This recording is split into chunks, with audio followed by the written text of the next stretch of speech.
So I don't really do news. I typically only talk about things that interest me or that I enjoy, but several of you had asked me yesterday for my opinion on the Sega Astro City Mini. I'm happy to give that to you today since I know a thing or two about the Sega Astro City.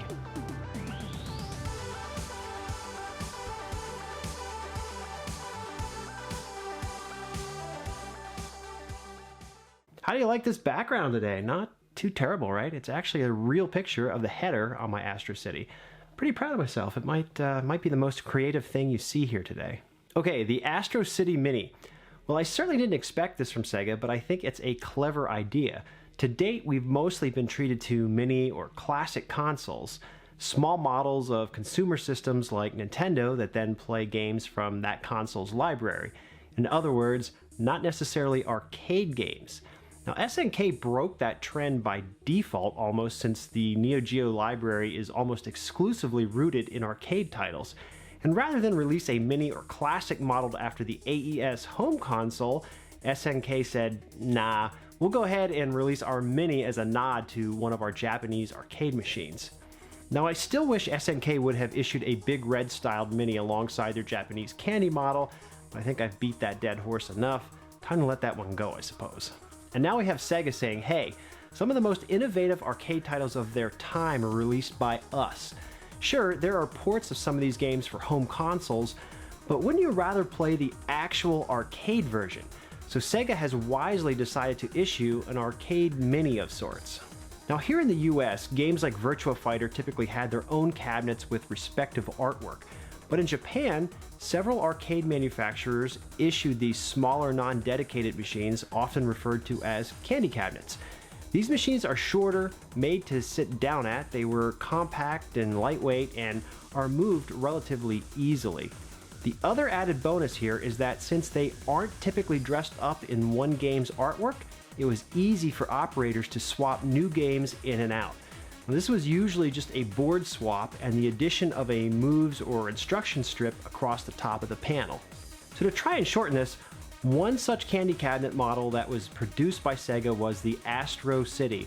It's a sleek unit with a gorgeous monitor. Operators could purchase this cabinet from Sega, line up dozens of them in a row, and toss in a variety of different games.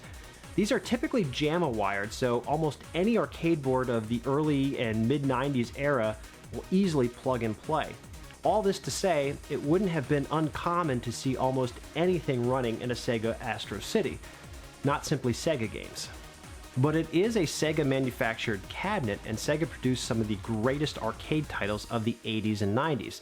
So it would make sense to pair the two together and release, as a package, an offering of 36 games in what is maybe the most iconic candy cabinet of all time. Now, what I really like about this is that due to the Astro City being essentially a universal cabinet, we aren't locked into a certain year or type of arcade hardware. Almost anything from the arcade era could be wired to run in an Astro City, so you have a wide range of possibilities for games that would be appropriate to add here. Although granted, they will likely all be Sega titles unless Sega decides to license some other iconic titles from other companies' lineups. And that's not unheard of, because we've seen the SNES Classic isn't solely first-party Nintendo games. Sega could go out and get Capcom, Taito, or even really shock the Japanese arcade enthusiasts and lock in a cave shooter. Now, granted, that's probably dreaming, but I wouldn't be opposed to seeing some non-Sega titles appear on this unit as well. Again, I'm not really a news guy, so I won't rehash things that you can already read on a dozen web pages, but since I was asked my opinion a few times, I thought I'd share just a few quick thoughts. I love that the mini controller is modeled after the Astro's control panel, right down to the double your playing enjoyment text. Sega has made some really great 6-button controllers in the past, so hopefully this one is no different. My expectations aren't sky high, but we at least need the D-pad to be moderately serviceable here. Oh, and speaking of 6 buttons, that gives me hope that we will see some additional titles that make use of those 6 buttons. The games list is so far good. I wouldn't say great, and that's not me hating. We've not even seen a third of what is supposed to ship on this yet. I'm just not a guy who loves to go into wild speculation, so I'm not going to run a list of all the things that could fill this list out. As I alluded to earlier, the possibilities are quite frankly, vast. So any guessing is just that at this point. I will note that I am oddly a fan of Alien Syndrome. I mostly played the NES port, but that's a personal favorite. Of course, you have Golden Axe and Altered Beast, two classics, and a previously unported Golden Axe, the Revenge of Death Adder, which is nice to see come home. And another game that I really love that doesn't get much love at all these days, Virtua Fighter. Yeah, I'm kind of a fan of the OG. The rest of the titles on here though, yeah, they're nice to have. The unit itself looks good from the few pics that we've seen. You know I'm all for those clicky sticks. I also really like that it looks like the marquee bar lights up in green, and that was one of the more important touches that I fixed up on my actual Astro City. That green glow is really cool, and I'm glad that it's coming along with the Mini. Hopefully it plays as well as the Neo Mini does in tabletop mode. That was one of the few bright spots that I thought the Neo Mini excelled at, so I'd expect Sega can do at least an equal job of replicating that. So I'll end by saying that what I like most about this isn't necessarily what I think most people like about minis or classics. I like the fact that Sega recognized that their arcade hardware was relevant and iconic enough to warrant a release of its own. Remember, the real Astro City cabinet is an open door to just about anything in the arcade world.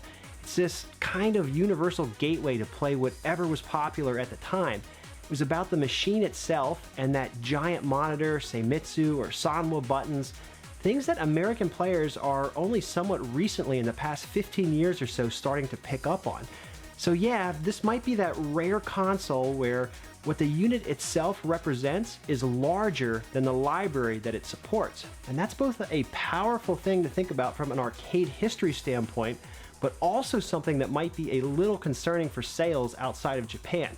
By no fault of their own, I don't know that the American mainstream audience values or appreciates candy cabs in the way that they are celebrated in other parts of the world.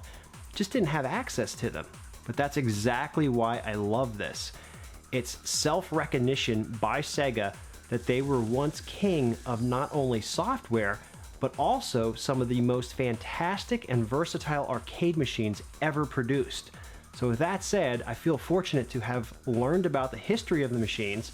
I'm grateful to be able to have one in my arcade lineup, and I am most definitely ordering an Astro City Mini for my collection.